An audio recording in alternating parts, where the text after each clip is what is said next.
de pouvoir contribuer et de pouvoir participer à ce moment très, très intéressant. Donc, c'est moi qui vous remercie. Non, non, on est ensemble. Dans tous les cas, on a notre projet commun, ça sera bientôt, qui est la collaboration bien, à travers moi et toi, de rapprocher, disons, les acteurs de l'IA entre l'Afrique et le Brésil. D'accord? Bien sûr. Donc, ça sera bien, j'enverrai bientôt la note conceptuelle et on va disons, Et ça va se mettre en place. oui, oui, bien sûr. Donc, pour les participants, dis maintenant un appel, c'est un appel, d'accord, de participer avec nous, disons, l'événement africain bon, et Brésil, hein, d'accord? Bien sûr, sur le Oui, domaine de l'IA, absolument. effectivement. Absolument. Absolument. Alors, pour notre intervention d'aujourd'hui, donc, est-ce que les participants vont également se joindre à nous sur Zoom ou bien est-ce qu'ils vont Non, non, sur Zoom. nous... Non, sur Zoom seulement, parce que c'est un événement 100% en ligne, d'accord? Donc, espérons D'accord, que la prochaine édition, ça sera hybride, c'est-à-dire présentiel et d'accord. en ligne. Mais Donc sur aujourd'hui, Zoom, est-ce qu'ils vont voir aussi ça sur YouTube ou bien est-ce que c'est simplement diffusé sur Zoom? là, simplement sur Zoom, mais par la suite, on va les mettre D'accord, sur les réseaux sociaux et sur, très bien, sur le YouTube. aucun problème. D'accord? Eh bien, je suis à vos dispositions Oui, oui, pour donc commencer dès que vous le voulez. ok, ok. Donc peut-être dans 2 minutes, on va commencer, d'accord? D'accord, On attend d'autres participants, sinon on va commencer ok, dans 2 minutes. d'accord, très bien. Et donc la participation, là, notre intervention est prévue pour durer 1 heure, hein, jusqu'à 17 Oui, heures. oui, oui, 1 heure, question-réponse, c'est-à-dire vous présentez Alors exactement, c'est ce que j'allais vous demander. présentation, Est-ce qu'on et peut par la passer la suite, parole également aux oui, participants pour qu'ils puissent oui, intervenir, pour qu'ils puissent par poser la des suite, questions? oui, à la fin, oui, oui, à la fin disons, de votre présentation, ça sera des D'accord. questions et interaction avec les participants, bien sûr. Donc, Eh ben, c'est très bien, c'est parfait. Loser. Je vois qu'on a déjà beaucoup de participants, alors bonjour à tous, bonjour à toutes. Bonjour. Ravi d'être avec vous et merci, merci énormément pour cette opportunité merveilleuse de pouvoir échanger avec vous tous. Merci à vous. Merci à vous. merci. Bonjour. Bonjour. Bonjour, bonjour.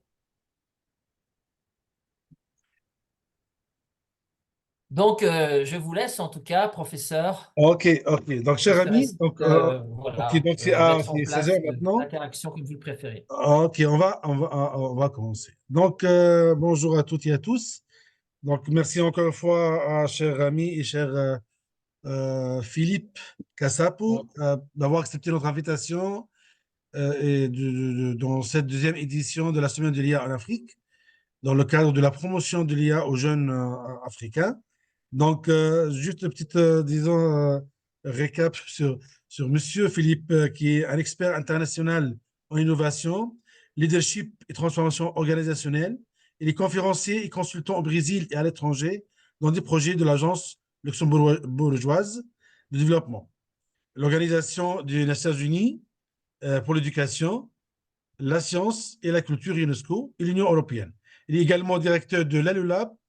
L'ALULAB, c'est le laboratoire d'innovation pour les villes intelligentes et la vie en commun, et président du Centre d'innovation Europe-Amérique latine, Henrich Lac. Donc, monsieur Félix Kassap a été directeur aussi d'innovation de la Fédération des industries de l'État au Paraná au Brésil, et où il a été responsable du développement et de l'inauguration de l'Institut Senai pour l'innovation en électrochimie, le premier des instituts d'innovation du Senai créé au Brésil. Aussi, ce qu'on appelle l'Institut c'est un accélérateur des startups aussi, de la Fédération des industries, premier accélérateur des startups industrielles. Il a également été directeur élu à l'Association nationale de la recherche et développement des entreprises innovantes au Brésil et directeur de l'école de formation technique du Sinaï à Curitiba, au Brésil. Donc, disons, une biographie très, très riche et félicitations, cher Philippe. Et pour nous, nous sommes très honorés, d'accord, de nous rejoindre dans cette euh, conférence.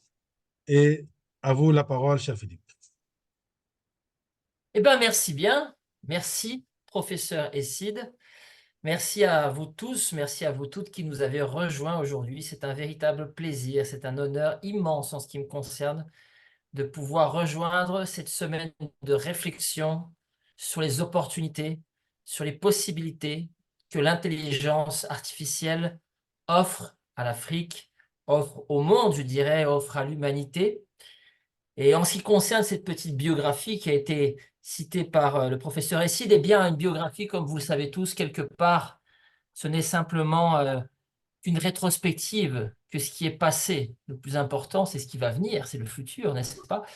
Et donc, en termes de futur, je me sens vraiment honoré de pouvoir partager ce moment avec vous.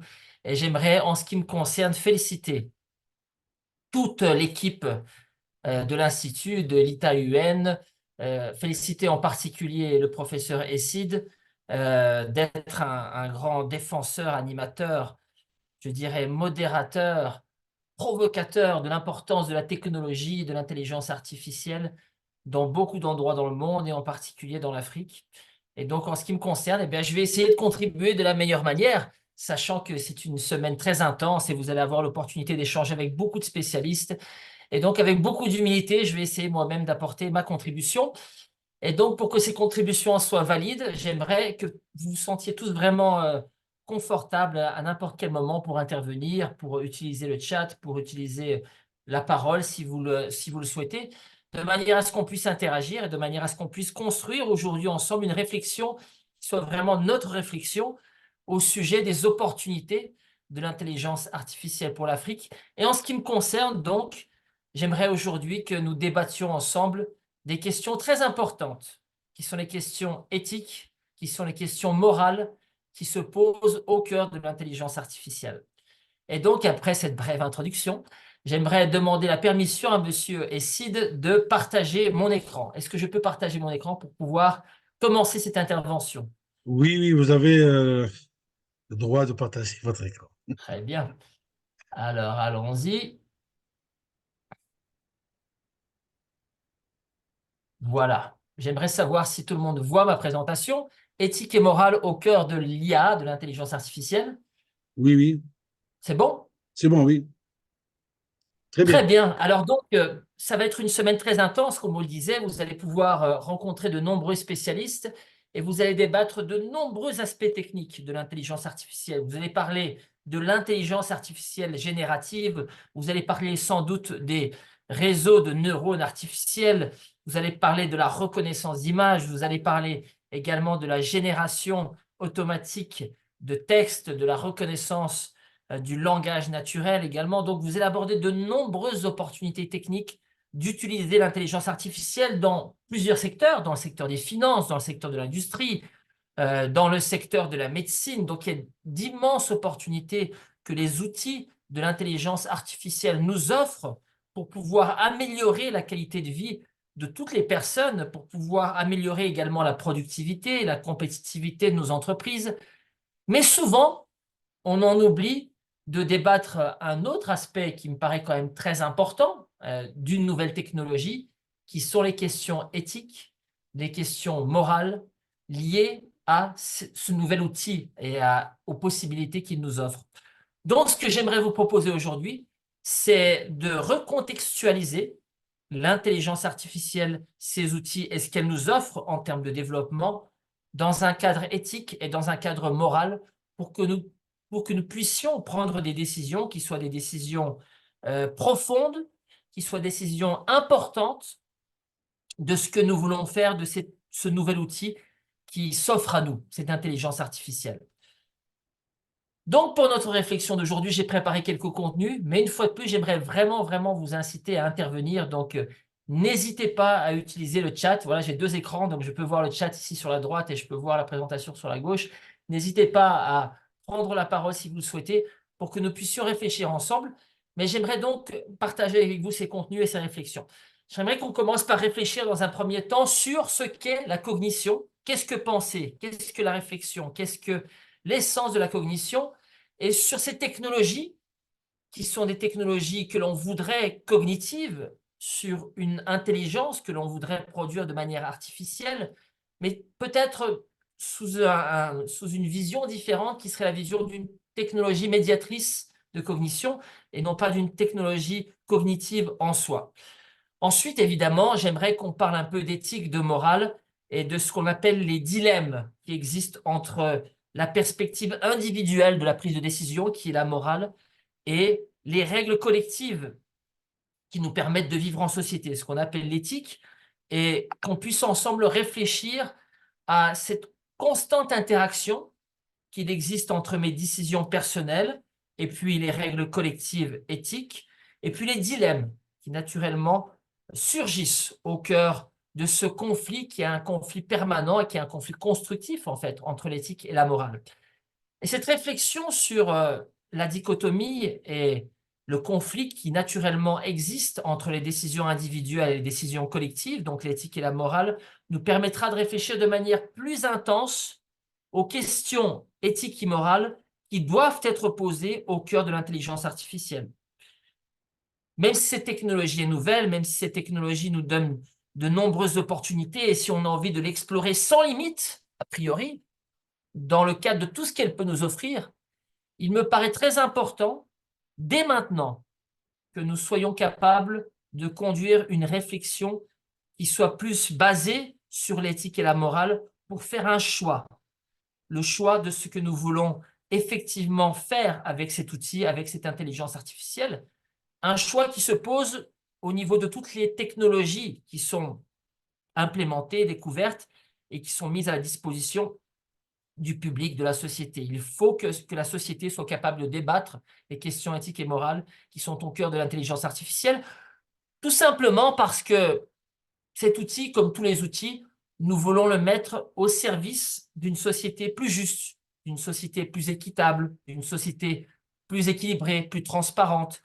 Et donc, il nous faut, puisqu'il s'agit d'un nouvel outil et qui offre des possibilités absolument extraordinaires, mais qui peuvent être aussi des possibilités terrifiantes si l'outil est mal utilisé, il nous faut construire une intelligence artificielle qui soit équitable, qui soit juste et qui soit transparente. Et donc, l'objectif de cette réflexion, c'est qu'on puisse se poser les grandes questions qui doivent être posées pour que nous puissions choisir ensemble le chemin que cette technologie, le chemin que cette intelligence artificielle doit suivre, de manière à ce qu'effectivement elle puisse apporter une contribution utile, une contribution équilibrée, une contribution équitable à tous et à toutes dans tous les pays en termes de possibilités de développement social et de développement économique. Et puis, bien évidemment, nous sommes ici pour réfléchir. Donc, une fois de plus, n'hésitez pas à envoyer vos commentaires, n'hésitez pas à poser vos questions. Et de toute façon, s'il n'y a pas de commentaires et pas de questions au fur et à mesure de la présentation, dans une bonne trentaine de minutes, quand on aura vu un peu ces contenus, on va s'arrêter ensemble et on va de toute façon essayer d'y réfléchir et puis de débattre ces questions éthiques et morales qui sont liées à l'intelligence artificielle. Donc, allons-y. Et le premier thème que j'aimerais aborder avec vous, c'est cette idée de comprendre que même si l'intelligence artificielle se voudrait être une intelligence, se voudrait être une possibilité de créer la cognition, d'avoir une entité technologique intelligente, vivante, il s'agit peut-être d'une erreur épistémologique de penser que la machine peut effectivement avoir un esprit et raisonner. C'est peut-être une erreur épistémologique de vouloir donner à la machine, à l'ordinateur numérique, à la computation, la possibilité de faire plus que calculer, la possibilité de penser. Et cette erreur épistémologique nous retirerait la possibilité de reconnaître que cette technologie qui est l'intelligence artificielle, au bout du compte, n'est pas une technologie qui pense, n'est pas une technologie cognitive, mais plutôt une technologie qui est médiatrice de la pensée, qui nous aide à penser. Et il est important de remettre l'intelligence artificielle, puisqu'elle est artificielle, dans son contexte qui est un contexte d'aide à la réflexion, et non pas de réflexion comme réflexion, de cognition comme cognition, pour que nous puissions nous attribuer à nous-mêmes qui sommes les êtres biologiques, les êtres humains, la responsabilité de prendre les décisions éthiques et morales de l'utilisation de ces technologies. Puisque si nous disons effectivement que la technologie pense, que la technologie est cognitive, eh bien, au bout du compte, peut-être qu'il devrait être nécessaire à elle-même, cette technologie qui pense, de suivre ses propres choix éthiques et moraux. Mais cela n'a de sens que si la technologie, si l'intelligence artificielle, effectivement, est intelligente dans le sens où nous reconnaissons l'intelligence biologique.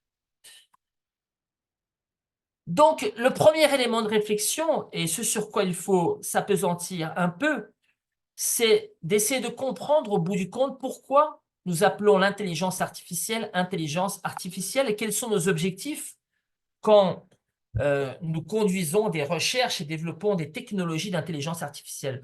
Notre objectif est-il de produire effectivement des machines qui pensent? Je suis un être qui pense, je suis un être biologique. Mais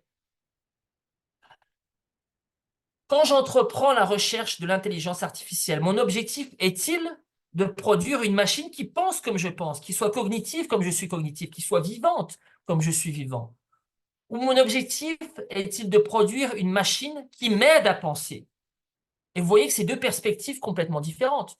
Une perspective où la machine a l'autonomie morale et éthique de prendre ses décisions, puisqu'elle pense comme je pense, et une perspective où la machine m'aide à penser, m'aide à réfléchir, m'aide à prendre des décisions, mais n'est pas elle-même cognitive.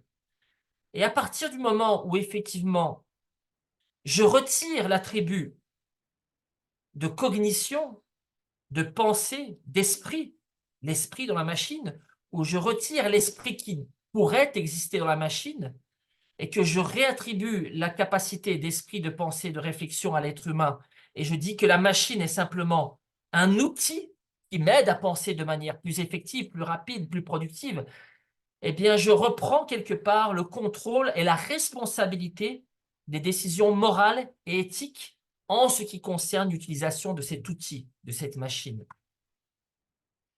Donc, qu'est-ce que l'intelligence artificielle? Ça a déjà été beaucoup débattu, ça va être énormément débattu au cours de cette semaine. C'est un domaine d'études multidisciplinaire, transdisciplinaire, qui implique l'informatique, qui implique la psychologie, qui implique la biologie, qui implique la philosophie, les sciences cognitives, mais également la morale et l'éthique, dont l'objectif est de comprendre, dont l'objectif est de simuler, le mot ici est très important, les capacités cognitives humaines.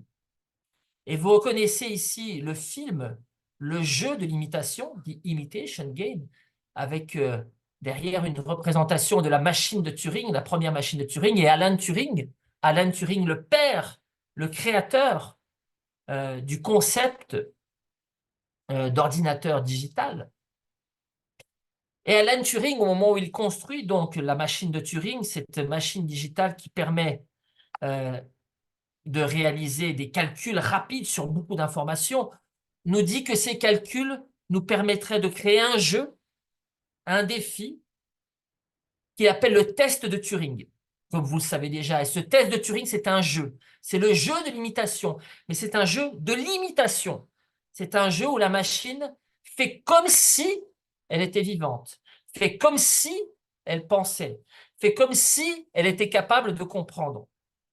Mais évidemment, faire comme si je suis n'est pas la même chose d'être. Il est très différent de paraître et d'être. La machine peut paraître intelligente. La machine peut paraître comprendre. La machine peut même paraître être en train de souffrir. Mais cela veut-il dire, puisqu'il s'agit d'une imitation, que cette machine est vivante, que cette machine est pensante, que cette machine est cognitive, que cette machine peut effectivement, dans le sens biologique de ce que cela peut signifier, souffrir? C'est un jeu d'imitation. Et il est très important vraiment de s'appesantir sur cette question de la différence entre l'essence authentique et biologique d'être, je suis un être qui pense, je suis un être qui souffre, je suis un être avec toute ma complexité psychologique, et puis le jeu d'imitation. Le jeu de l'imitation, qui est le jeu du test de Turing, de l'ordinateur numérique, est un jeu où je simule, je fais comme si je comprenais, je fais comme si j'interagissais, je fais comme si je souffrais, je fais comme si j'étais capable de comprendre. Mais faire comme si, ce n'est pas la même chose qu'être de manière authentique.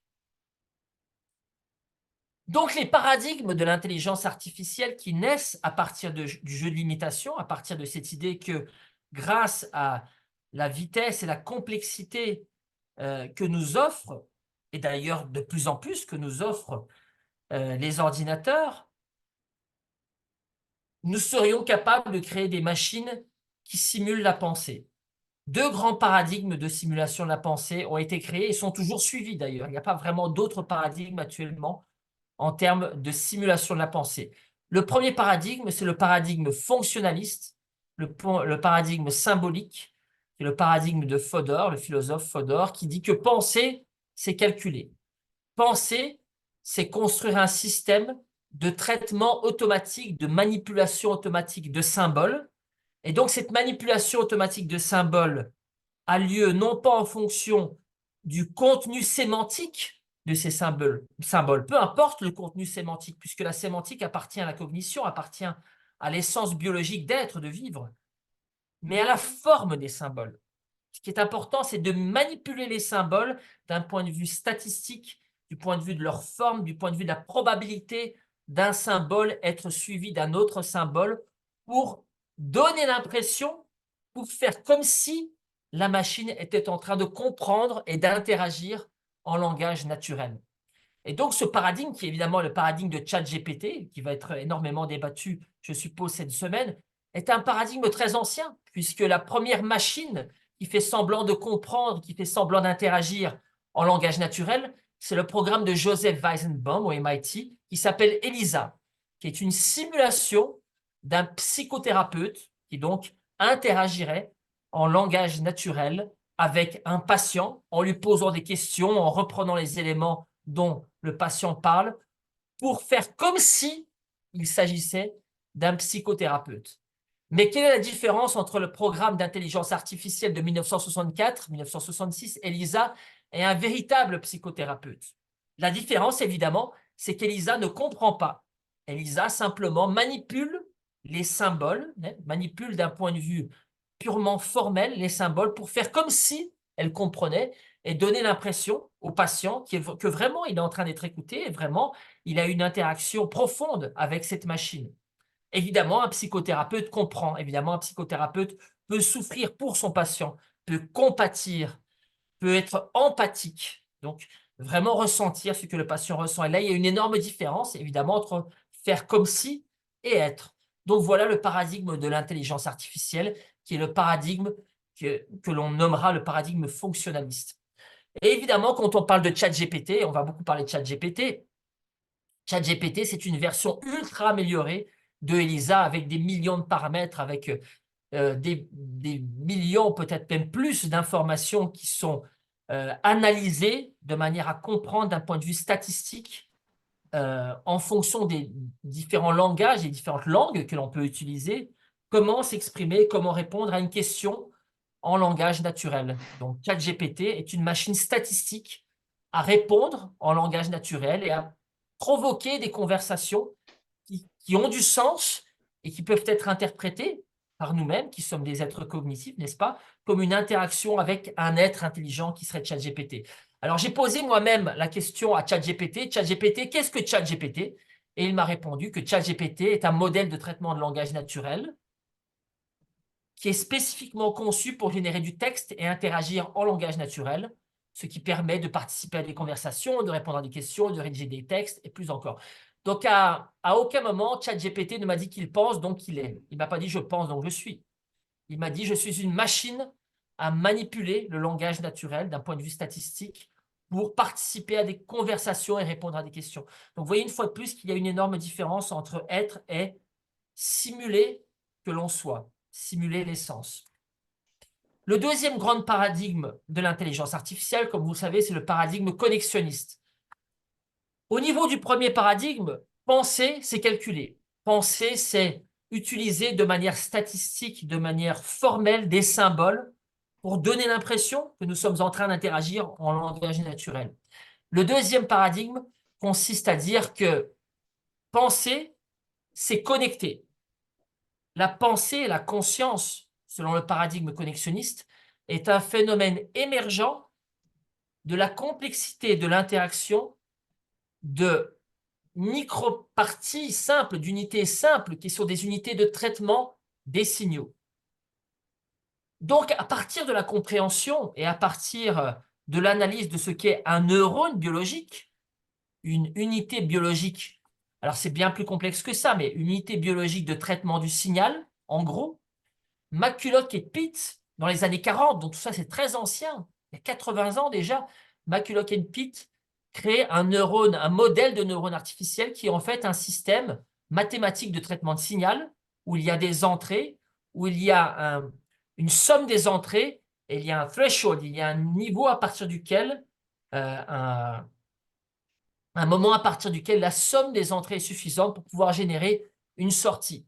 Et donc, évidemment, cette petite unité de traitement du signal où on a une somme des entrées et puis on a un niveau, un seuil à être atteint pour pouvoir générer une sortie est extrêmement simple et très facile d'être implémenté d'un point de vue computationnel. Ce qui est intéressant du point de vue du phénomène émergent de la complexité, c'est quand on commence à mettre beaucoup de ces petites unités simples de traitement de signaux ensemble, en couches, et quand on commence également à créer des phénomènes de retour, de feedback, hein, à partir du moment où la sortie rétroalimente l'entrée d'un neurone artificiel. Ça commence à créer une capacité de calcul, puisque tout ça c'est du calcul au bout du compte, du calcul de traitement de signal, qui est très, très, très, très difficile de modéliser d'un point de vue purement, du point de vue purement des calculs. Donc, l'idée du paradigme connexionniste, c'est de mettre une quantité énorme de ces neurones artificiels en couches, de créer des couches de rétroalimentation de manière à voir de quelle manière, mais c'est voir vraiment, c'est faire des expériences, de voir de quelle manière est-ce que ces réseaux de neurones artificiels sont capables de réagir à certains stimuli, n'est-ce pas? On va leur proposer des stimuli, des entrées au niveau de la première couche. Ils vont évidemment créer tout un système de rétroalimentation, de calcul, en fait, à partir de ces signaux d'entrée. Ils vont proposer des sorties. Et donc, la complexité peut être telle qu'il y a un certain moment où un phénomène émergent imprévu dans ce processus d'interconnexion va avoir lieu. Et ce phénomène émergent est appelé donc par des philosophes et des chercheurs comme Putnam, comme Fodor, comme Marvin Minsky, il est appelé de conscience, conscience artificielle. Donc, qu'est-ce qu'un réseau de neurones artificiels? Je pose une fois de plus la question à ChatGPT. D'ailleurs, je vous fais remarquer qu'il y a pas mal des images que j'utilise qui sont générées par intelligence artificielle, qui sont générées par l'intelligence artificielle DALL-E, où je dis à cette intelligence artificielle, crée une image qui permet d'illustrer ceci ou cela, et donc créer cette image que vous pouvez voir ici. Et donc, ChatGPT nous dit qu'un réseau de neurones artificiels est une structure de traitement d'information inspirée par la façon dont les neurones biologiques du cerveau humain fonctionnent. Mais une fois de plus, il faut vraiment faire la part des choses entre être biologique et copier le biologique. Un réseau de neurones artificiels n'est pas biologique. Un réseau de neurones artificiels n'a pas de système nerveux, il ne souffre pas, il n'a pas mal. Si je le débranche, il n'a pas peur. Ce qui est très différent d'une entité cognitive biologique, qui peut être un être humain, mais qui peut être un animal aussi, n'est-ce pas? Qui a peur, qui souffre, c'est très différent. Vous voyez, du point de vue épistémologique, il y a une énorme différence entre faire semblant d'être et être effectivement.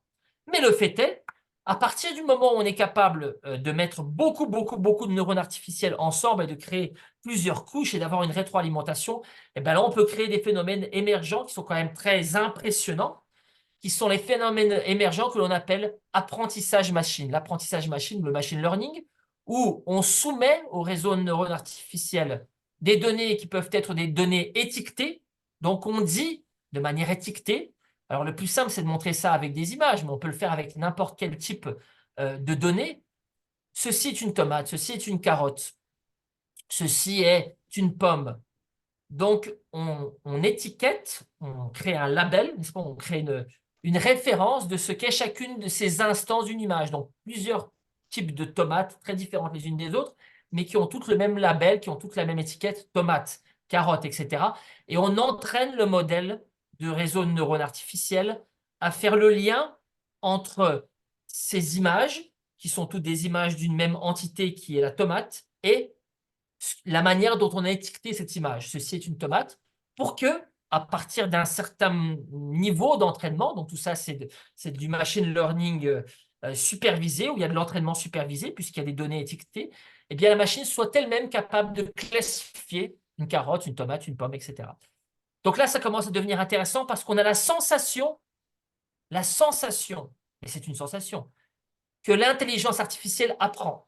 Mais vous voyez, il y a une énorme différence entre avoir la sensation qu'elle apprend et puis la propriété biologique humaine ou biologique animale ou biologique de n'importe quel type de biologie d'apprendre effectivement. Très différent de faire semblant d'apprendre et d'apprendre effectivement d'un point de vue biologique, puisqu'une fois de plus, apprendre d'un point de vue biologique implique d'avoir un corps, d'avoir des sens, d'avoir des sentiments, de souffrir, implique notre relation au monde, n'est-ce pas, qui est une relation au monde complexe.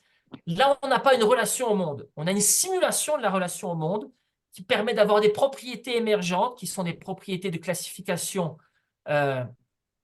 d'images ou de classification de données, qui sont intéressantes du point de vue de ce qu'on peut en faire d'un point de vue pragmatique. Et on peut faire bien plus complexe, évidemment, avec les capacités de calcul que l'on a aujourd'hui, les capacités de mémoire qui sont énormes. Si on compare ce qu'on avait à l'époque de McCulloch et Pitt dans les années 40 avec ce qu'on a actuellement en termes de capacité de calcul, vous voyez, la technique, la théorie qui existe derrière les réseaux de neurones artificiels n'est pas si différente de ce qui a été proposé dans les années 40. Ce qui est très différent, c'est qu'aujourd'hui, on a une capacité de calcul qui est énorme, gigantesque dans ce petit téléphone portable qui est avec moi. J'ai déjà beaucoup de calculs, de possibilités de calcul. Donc, rendez-vous compte, au niveau du nuage, au niveau du cloud, tout ce qui peut être fait au niveau du calcul, c'est immense, c'est gigantesque. Et donc, comme on a cette capacité de calcul immense, au lieu d'étiqueter les données pour montrer à l'intelligence artificielle ou pour montrer au réseau de neurones artificiels comment classifier des données, on peut simplement lui balancer littéralement, le nourrir littéralement de beaucoup de données qui ne sont pas étiquetées et demander à cet algorithme, trouve toi-même les étiquettes, trouve toi-même les points communs entre ces données de manière à créer toi-même des nouvelles classes de données, de nouveaux groupes de données, vous voyez? Donc là, on mélange toutes les images, on mélange toutes les données, et on demande à cet algorithme lui-même de trouver des points communs entre ces données pour créer effectivement des groupes de choses qui vont ensemble. Des groupes de choses qui vont ensemble. Et donc là, ça s'appelle effectivement de l'apprentissage machine non supervisé. Il n'y a plus de supervision. Ce n'est plus moi qui dis que c'est une tomate, que c'est une pomme, que c'est un oignon, un ail. C'est l'intelligence artificielle elle-même qui crée ces classes. Et évidemment, elle peut créer des classes complètement différentes de ce que j'imaginais qu'elle créerait, puisqu'il s'agit simplement de calcul. Donc, elle essaie de trouver des points communs. Et en trouvant des points communs qui n'étaient pas évidents, qui ne me paraissaient pas évidents moi-même comme être humain, eh bien, la machine est capable de découvrir. Et c'est ce qu'on va appeler la découverte de connaissances ou la création de connaissances. Mais vous voyez, quand on parle de découverte de connaissances, quand on parle de création de connaissances, on parle de cela d'un point de vue mathématique et on ne parle pas de cela d'un point de vue cognitif ou d'un point de vue biologique. Vous voyez, c'est très différent. Un enfant qui découvre ce qu'est un chien, qui découvre ce qu'est une pomme, qui découvre ce qu'est la sensation d'être aimé par ses parents. Et puis un algorithme de réseau de neurones artificiels qui crée un certain nombre de classes, de groupes, basés sur des caractéristiques communes, n'est-ce pas, de manière à découvrir une certaine manière d'organiser les données. C'est très différent, même si d'un point de vue métaphorique, nous-mêmes, nous utilisons les mêmes mots, nous utilisons les mêmes expressions. Nous parlons de découverte de connaissances, nous parlons d'apprentissage machine, nous parlons de cognition, nous parlons d'intelligence. Donc, vous voyez comme les mots, quelque part, peuvent nous amener, une fois de plus, et c'est l'objectif de notre réflexion aujourd'hui, à l'erreur épistémologique de dire que puisque la machine pense, donc la machine est, et par conséquent, la machine doit prendre ses propres décisions éthiques et morales. La machine ne pense pas, la machine n'est pas. La machine fait semblant de penser, la machine fait semblant d'être, et elle calcule pour faire semblant d'être, c'est le jeu d'imitation. Et donc, puisqu'elle fait semblant d'être, et puisqu'elle n'est pas, elle ne peut pas elle-même prendre de décisions éthiques ou morales, puisque les décisions éthiques ou morales sont profondément liées, ancrées dans la société humaine, ancrées dans les traditions humaines. Il est nécessaire que nous-mêmes, nous prenions la responsabilité éthique et morale de savoir ce que cette machine à calculer très sophistiquée, qui est l'algorithme non supervisé d'apprentissage machine, doit ou ne doit pas produire. Vous voyez la différence vraiment épistémologique qu'il y a entre être et faire semblant d'être. Donc voilà, là je vous pose la question de manière métaphorique, mais il faut y réfléchir. Si je vous donne un papier, un stylo, et que je vous demande de calculer, vous serez capable de faire des calculs complexes, des intégrales, des dérivés, vous serez capable de résoudre des équations du premier degré, du deuxième degré, des choses très complexes. Et je peux vous poser la question, mais grâce à ce crayon, grâce à ce papier, tu as été capable de résoudre des choses extrêmement complexes que tu n'aurais pas pu résoudre si tu n'avais pas eu ce langage formel, ce papier et ce crayon. Donc, je te pose la question, le papier et le crayon pensent-ils? Est-ce qu'ils sont dotés de pensée? Est-ce qu'ils sont dotés de cognition puisqu'ils ont été capables de permettre d'arriver à ces conclusions auxquelles tu ne serais pas arrivé sans le papier et sans le crayon? Et là, de manière inéquivoque, vous allez me répondre, bien sûr que non. Le papier et le crayon ne pensent pas. Ils m'aident à penser, ils m'aident à poser les équations, ils m'aident à réfléchir. Mais c'est certainement pas le papier et certainement pas le crayon qui pense. C'est moi qui pense comme être vivant et humain. Et puis je vais un peu plus loin, et là, je montre une imprimerie typographique qui permet de disséminer les connaissances, de mélanger les informations, de comparer les informations. Et puis à partir du moment où l'imprimante génère un livre et que je peux lire ce livre, et grâce au livre que je lis, j'apprends de nouvelles choses, j'ai le droit de poser cette question épistémologique. Est-ce que l'imprimante pense alors, puisque l'imprimante a été capable de fournir de la connaissance, et grâce à cette connaissance, j'ai été capable de me développer. L'imprimante pense-t-elle? Cette machine qui produit des livres pense-t-elle? Et évidemment, vous allez me répondre de manière univoque et sans aucune ambiguïté, bien sûr que non. L'imprimerie ne pense pas, l'imprimerie topographique ne pense pas. Ma machine à écrire ne pense pas, mon imprimante ne pense pas. Elle m'aide à penser, elle m'aide à réfléchir, elle m'aide à avoir accès à des connaissances. Et puis nous avons finalement la machine de Turing avec une complexité bien supérieure. Mais c'est une machine également. Et donc là, je pose à nouveau la question. Cette machine qui est capable de faire un apprentissage, créer de nouvelles classes de données, cette machine pense-t-elle? Et la question devient beaucoup plus ambiguë, puisque certains vont dire qu'il y a un fantôme dans la machine, the ghost in the machine, et que la machine pense. Pense dans le sens biologique de la pensée. Et cette intelligence est une intelligence, une vraie intelligence, même si elle n'est pas une intelligence biologique, même si elle est une intelligence mécanique, c'est une intelligence. Elle pense donc qu'elle est. Si elle pense donc qu'elle est, elle a donc le droit d'être autonome, elle a donc le droit de prendre ses décisions morales et éthiques. Et c'est là toute la question de la morale et de l'éthique dans l'intelligence artificielle. La machine numérique pense-t-elle et a-t-elle le droit, par conséquent, de prendre ses décisions morales et éthiques? Et je reviens à notre question de départ.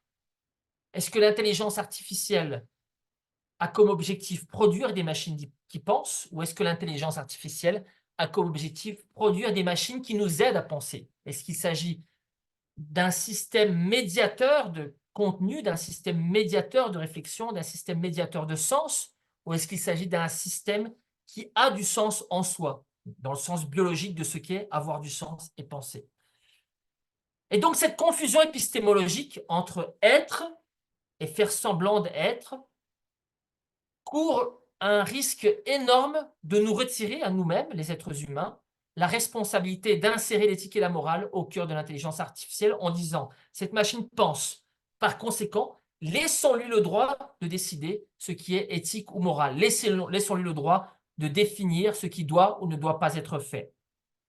C'est tout, à mon avis, une erreur épistémologique pour la simple raison, comme on l'a vu au niveau de cette première partie, que la machine ne pense pas. La machine nous aide à penser et il y a une énorme différence entre le jeu de l'imitation, faire semblant d'être, et puis l'essence d'être. Éthique et morale. Donc tout d'abord, évidemment, il y a une différence technique, philosophique entre l'éthique et la morale qui génère tous les dilemmes éthico-moraux auxquels nous sommes confrontés nous-mêmes, les êtres humains, tous les jours. Donc l'éthique, comme vous le savez, ce sont tous les codes et les systèmes formels collectifs.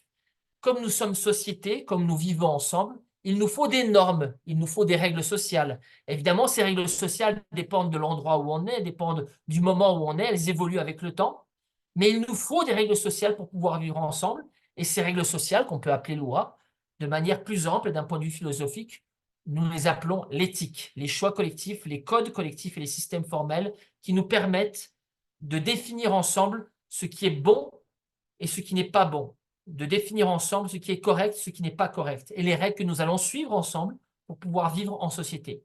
Et puis d'un autre côté, il y a la morale. La morale, c'est le choix individuel, c'est d'un point de vue personnel, d'un point de vue subjectif, la manière dont je pense que je devrais agir, dont je pense que ceci est correct, ceci est incorrect, la manière dont je pense que ceci est bien, que ceci n'est pas bien.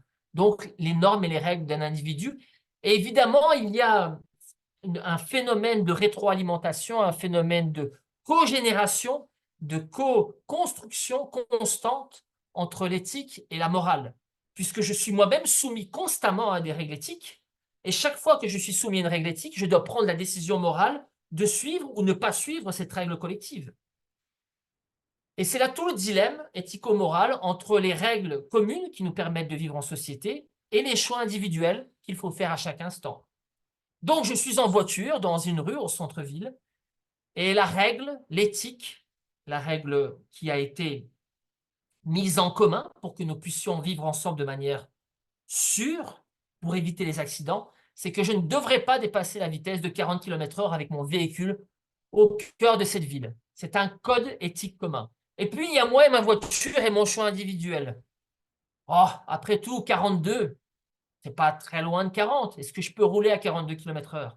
Oh, après tout, 45, c'est que 5 km/h au-dessus de 40. Est-ce que je peux rouler à 45? Oh, après tout, 50, ça fait que 10 km/h en plus. Est-ce que je peux rouler à 50?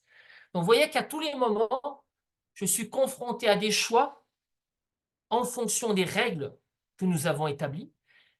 Et les choix que je décide de prendre, évidemment, créent une influence, n'est-ce pas, d'autres choix moraux, puisque les autres personnes voient ce que je fais et sont influencées par ce que je fais, et rétroalimentent également nos codes éthiques.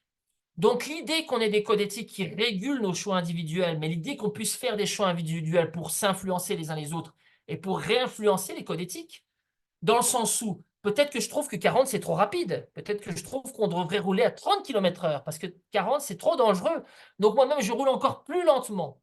Et plus lentement dans le sens où je voudrais montrer qu'il faudrait revoir cette éthique des 40 km/h pour une éthique à 30 km/h qui serait plus sûre.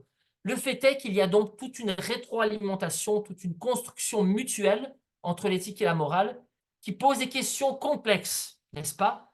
Et là, on va vraiment parler des dilemmes éthico-moraux complexes qui existent entre les décisions et les comportements individuels et les codes éthiques communs, comme les questions liées à la peine de mort.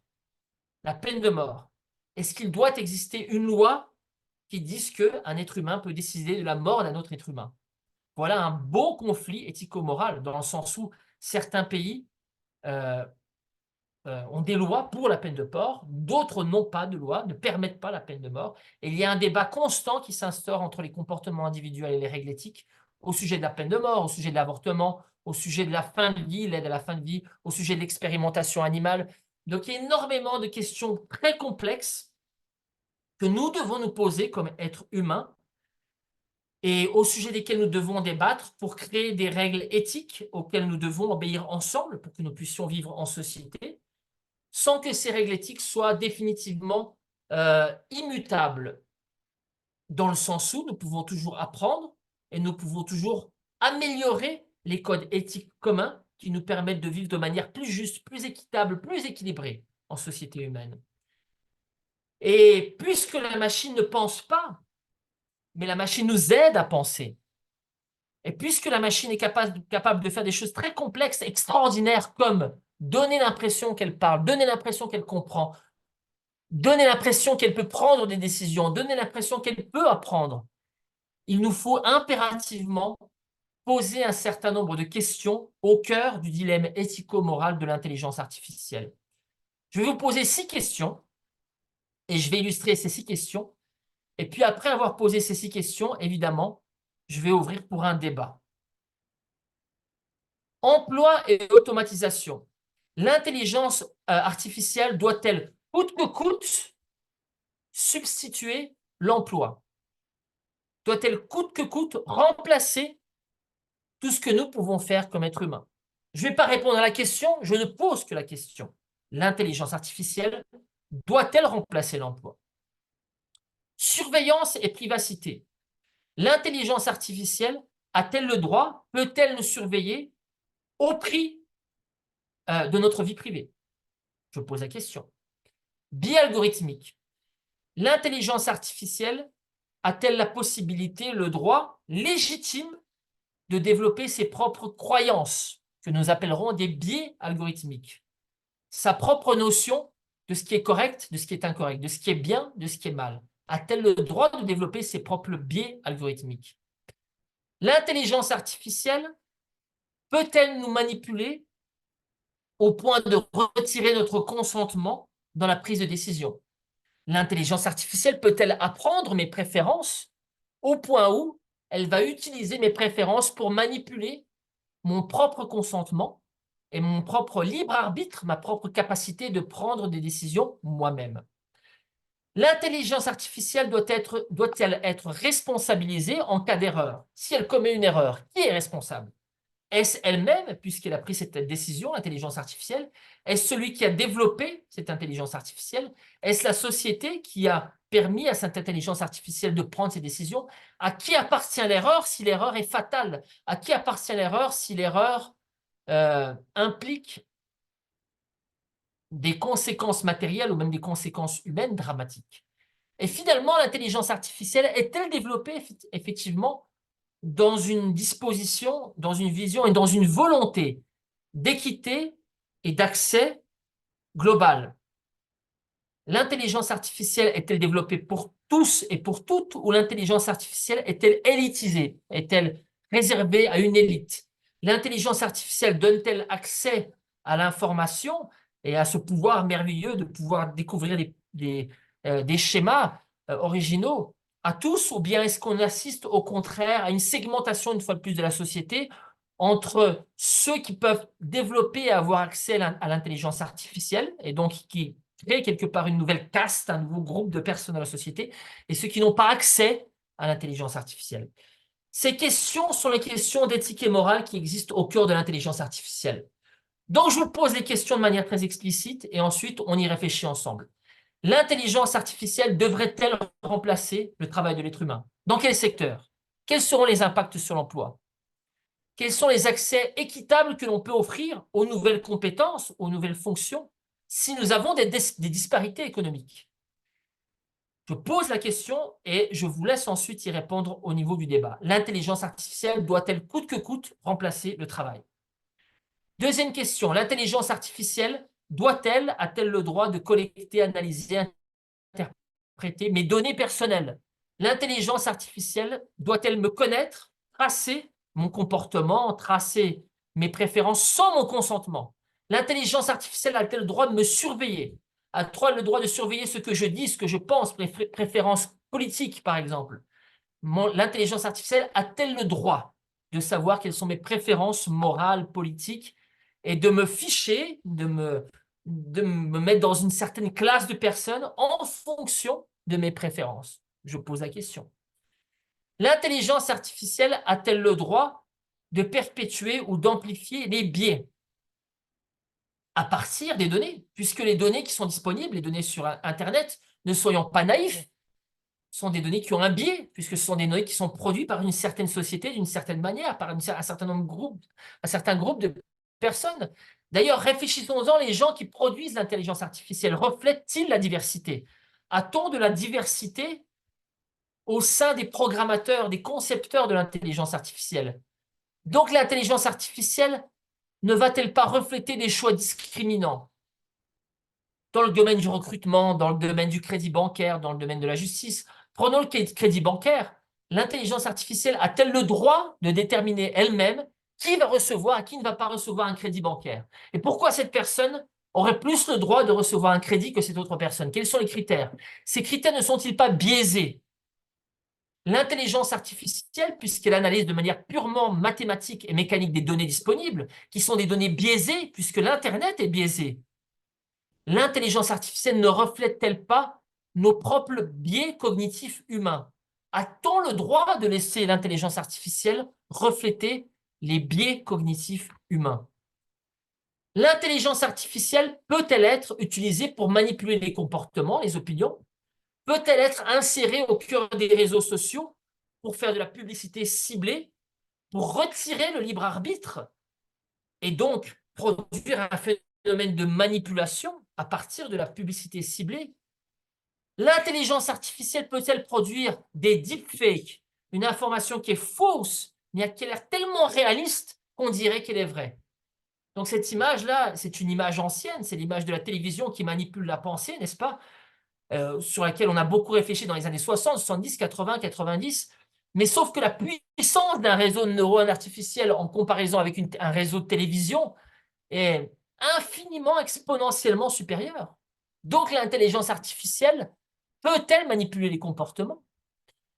L'intelligence artificielle doit-elle être responsabilisée en cas d'erreur, en cas d'accident, en cas de décision qui va causer un préjudice matériel, un préjudice humain ou même la mort d'une personne? Qui est responsable en cas d'erreur? Est-ce la propre machine, puisque la machine pense? C'est le fantôme de la machine, de Ghost in the Machine? Ou bien est-ce celui qui a programmé la machine? Ou bien est-ce celui qui est responsable pour la création de cette machine? Ou bien est-ce l'assurance qui existe derrière cette machine? De toute façon, il faut se poser la question de la responsabilité de la prise de décision et qui a le droit de prendre des décisions qui sont des décisions complexes, qui sont des décisions humaines. Est-ce la machine ou la machine doit-elle toujours être supervisée par un être humain pour prendre des décisions? Et finalement, et c'est la dernière question, est-ce que cette intelligence artificielle, est-ce que cette IA vraiment est développée dans une optique équitable? Est-ce qu'elle est vraiment développée dans une optique de démocratisation? Est-ce qu'elle est vraiment développée dans une optique d'accès universel, équitable à la connaissance ou au bien-être? Ou bien est-ce que l'intelligence artificielle n'est au bout du compte qu'un instrument de plus d'amplification des différences sociales? On a vu tellement d'instruments technologiques qui ont amplifié les différences sociales, qui malheureusement ont réduit la pauvreté à plus de pauvreté, qui malheureusement ont concentré de plus en plus la richesse et l'accès à la culture, à la connaissance. L'intelligence artificielle ne sera-t-elle pas au bout du compte un instrument de plus d'une élite et d'un accès toujours plus concentré à la richesse, à la culture et à la connaissance? Ou au contraire, ne doit-on pas développer cette intelligence artificielle dans une optique équitable, dans une optique de démocratisation et dans une optique de réduction des différences et non pas d'amplification des différences? Construire une intelligence artificielle qui soit juste, équitable et transparente, ça veut dire qu'il faut avant tout débattre ces questions éthiques, ces questions morales, ces questions juridiques. Ça veut dire qu'il faut développer d'un point de vue inclusif. Et d'ailleurs, les développeurs de l'intelligence artificielle doivent travailler dans la diversité, doivent être inclusifs.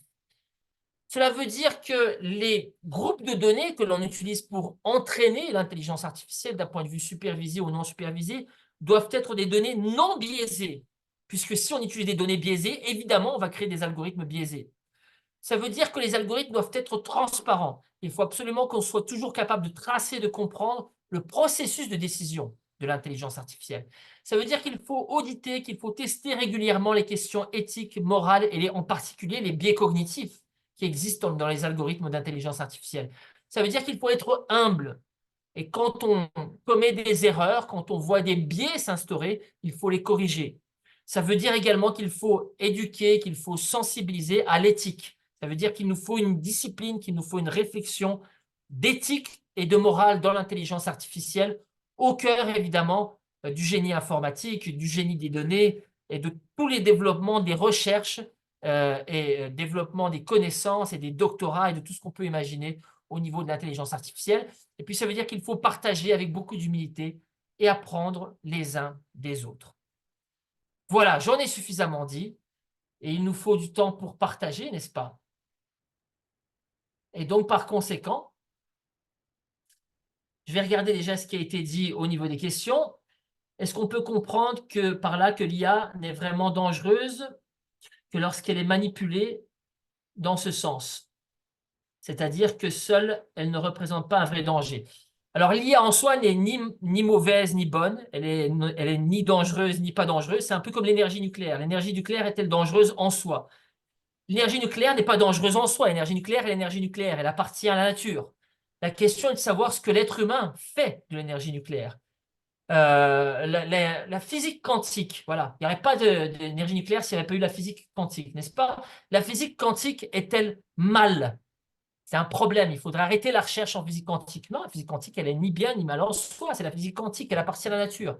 La véritable question est de savoir ce que nous-mêmes, les êtres cognitifs, les êtres humains, les êtres doués de morale et d'éthique, faisons de la physique nucléaire, faisons de la physique quantique. Donc c'est la même chose pour l'intelligence artificielle. La machine en soi, c'est pas qu'elle est méchante, c'est pas qu'elle est gentille. Elle est ni méchante ni gentille. Elle est une machine à calculer, est une machine à calculer sophistiquée.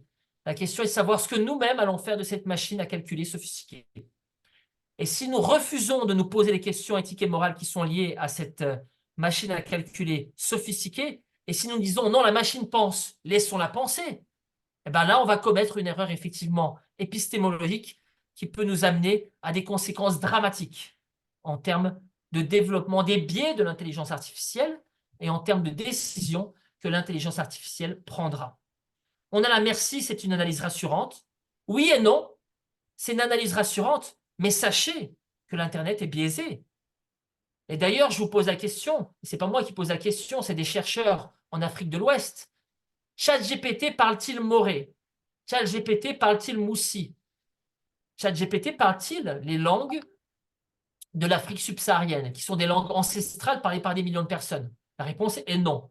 Et pourquoi ChatGPT ne parle-t-il pas moré ou moussi? Simplement parce qu'il n'y a pas de contenu sur Internet en moré et en moussi. Et comme ChatGPT ne fait que lire les contenus disponibles, et puis avec des calculs très sophistiqués, ne fait que produire des probabilités de symboles après d'autres symboles, donc manipuler de manière formelle des symboles pour faire semblant d'avoir du sens, puisqu'il n'y a pas de choses disponibles en moussi ou en moré, par conséquent, ChatGPT ne parle pas moussi et moré. Donc l'Internet est biaisé. Et il nous appartient de débiaiser l'Internet, de produire du contenu, de produire de l'information qui permet d'avoir vraiment une vision toujours moins biaisée, toujours plus complète et diverse de ce que toute l'humanité a à nous offrir d'un point de vue culturel, d'un point de vue historique, d'un point de vue social. L'intelligence artificielle est-elle aussi intelligente? C'est une question qui est presque métaphysique, puisque la question de savoir si l'intelligence artificielle est intelligente dans le sens où je suis intelligent, dans le sens où un chat est intelligent, dans le sens où une vache est intelligente, un coq est intelligent, une poule est intelligente, c'est une question presque métaphysique, dans le sens où il faut qu'on définisse d'abord ce qu'est l'intelligence. Et donc là, je vous ai proposé plusieurs définitions classiques épistémologique de ce qu'est penser. Penser est manipuler des symboles, disent les fonctionnalistes. Penser est un phénomène émergent de la complexité d'interaction de parties simples qui sont des neurones artificiels ou des neurones biologiques, disent les connexionnistes. Mais il y a une autre école de la pensée qui est l'école de la pensée incorporée, de la pensée avec un corps, incorporée dans le sens où j'ai un corps, qui dit que pour penser, il faut nécessairement vivre, il faut avoir un corps et interagir d'un point de vue biologique avec avec ce qui est vivant. C'est l'école de l'autopoïèse, c'est l'école cognitive de Maturana et Varela, et puis c'est l'école aussi d'une épistémologie phénoménologique plus actuelle, plus moderne, qui dit que on ne pense pas si on n'est pas un être biologique qui a un corps et qui souffre. Voilà, on peut faire semblant de penser, mais on ne pense pas parce qu'on n'est pas, parce qu'on ne vit pas dans le sens biologique de la vie. On continue avec les questions. Chers participants, pour la formation sur Python, voilà, formation sur Python pour programmer des réseaux de neurones artificiels et pour programmer des langages, des systèmes de langage naturel. Il y aura une formation sur Python, voilà, vous avez le lien. Un grand travail reste à faire, nous dit Najula, et oui, vous avez absolument raison.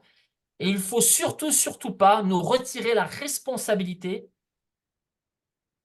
d'une réflexion profonde, éthique et morale au sujet des conséquences de l'intelligence artificielle sur la société, en particulier en termes d'équité, en particulier en termes d'accès, en particulier en termes de justice sociale. L'intelligence artificielle ne doit pas être un instrument de plus des élites. Il nous reste encore 2 minutes pour arriver à 17 h. Est-ce qu'il y a d'autres questions? Est-ce qu'il y a d'autres interactions? Allons-y. Vous pouvez ouvrir le microphone, moi ça ne me dérange pas du tout. Vous pouvez poser vos questions sur le chat. Merci beaucoup, cher Philippe. C'est une présentation très enrichissante et bonne analyse euh, de, de l'IA et l'éthique, l'IA et le moral. C'est vraiment bravo. Je pense que c'est impressionnant, même aussi pour les participants, cette analyse. Euh, chers participants, n'hésitez pas de poser vos questions. Il y a une bonne question qui est posée par Sim Kamoun. Oui. L'IA ne risque-t-elle pas d'accentuer les écarts entre les régions dans le monde? Vous avez vu la photo que je vous ai montrée là? Je ne sais pas si vous y avez, si vous l'avez regardée de manière attentive, mais j'en profite pour la partager à nouveau parce que cette photo montre simplement, et simplement entre guillemets, où y a-t-il plus d'accès à Internet dans le monde? Vous voyez où il y a plus d'accès à Internet dans le monde et vous voyez où il y a moins d'accès à Internet dans le monde. Donc, vous voyez qu'il y a déjà un biais d'accès à Internet dans le monde. Il y a des endroits où on accède beaucoup à Internet et des endroits où on a très, très peu accès à Internet. Donc, la question de savoir si l'intelligence artificielle va ou ne va pas renforcer les écarts qui existent, c'est une question qui nous incombe. Nous-mêmes devons prendre la décision d'une intelligence artificielle inclusive et non pas d'une intelligence artificielle qui va encore plus enrichir les riches, appauvrir les pauvres, donner plus d'accès à ceux qui ont déjà beaucoup d'accès, donner moins d'accès à ceux qui n'ont aucun accès déjà. C'est notre décision. Nous devons créer une intelligence artificielle accessible, disponible, équitable, juste. Si nous ne le faisons pas, personne ne le fera pour nous. On l'a vu, dit Mohamed Lamine. Voilà, il est l'heure, hein. Donc, je Oui, repasse la parole oui, merci beaucoup. au professeur Oui, merci Shaker beaucoup. Hassid en vous remerciant vraiment une fois de plus pour l'honneur que vous me faites de pouvoir échanger avec vous. Merci, merci à vous. Malgré l'avancement de l'IA, mais aussi il faut pour assurer, disons, son utilisation pour être bénéfique, il faut toujours faire attention à tout ce qui est les réglementations et l'éthique. D'accord? Donc ça, c'est, on peut dire, c'est crucial, hein? D'accord? Surtout côté sécurité des données et, et d'autres, disons, points. Donc, chers invités, si vous n'avez pas de questions, donc je pense que c'est l'heure. Donc, on doit, disons, remercier encore une fois notre conférencier, cher Philippe, pour cette belle intervention et cette analyse. Donc, Merci à vous. merci à vous. Espérons que ça sera, que vous serez en présentiel chez nous en Tunisie. D'accord? Bientôt, Inch'Allah. Ce sera un immense plaisir. في Merci. واحدة فورماسيون. Oui, Lilian. Oui, Lilian. Avez-vous une question, Lilia? On vous écoute. Non, c'est pas grave. Donc, à la fin de cette conférence, j'invite tous les participants que la semaine de l'IA continue et demain, vous aurez une formation sur Python, Python, de 9h à midi, demain, d'accord? Donc, j'ai mis le nouveau lien Zoom pour demain, d'accord? Sur le chat. Et demain aussi, vous aurez de 18h à 20, pardon, de 20h à 19h comment utiliser ChatGPT, d'accord? Et le vendredi, vous aurez deux autres formations, Machine Learning le matin et le soir, Deep Learn. Donc, espérons que vous avez passé un bon moment avec M. Philippe, surtout avec cette présentation, cette analyse euh, enrichissante et, d'accord, et performante. Et à très bientôt pour d'autres, disons, rencontres avec M. Philippe. Merci, cher ami. Merci à vous. Donc, je pense, si vous voulez une photo de groupe, je pense à là pour le. Allons-y. Photo Allons-y. de Donc, groupe. si vous permettez, chers participants, donc, une photo de groupe, si vous voulez. Donc, juste une minute et on va vous libérer parce que on sait que cette fin après-midi, c'est pas facile, hein.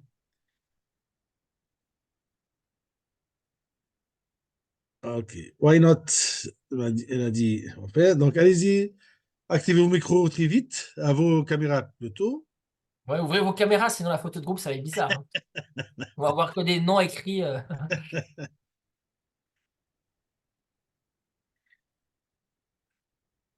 OK, OK. Donc, c'est pas grave. Donc, à très bientôt. Merci, merci, Wafer. Donc, Voilà, ouvrez les caméras, pour qu'on se ah, voit, tout le monde. Ah oui, c'est chiant d'ouvrir la caméra, hein, c'est comme ça, c'est la vie. c'est. OK. OK, Bassem. Merci, Bassem. Merci, Nidal. Merci, Wafer. Et tous les participants. OK, donc, bonne nuit et bonne soirée. Et à très bientôt. N'oubliez pas demain pour la continuité de cette semaine. OK. Merci Bonne à tout le monde. soirée, Bonne chers journée amis. à tout le monde. OK. Bonne fin de journée, merci, au revoir. OK.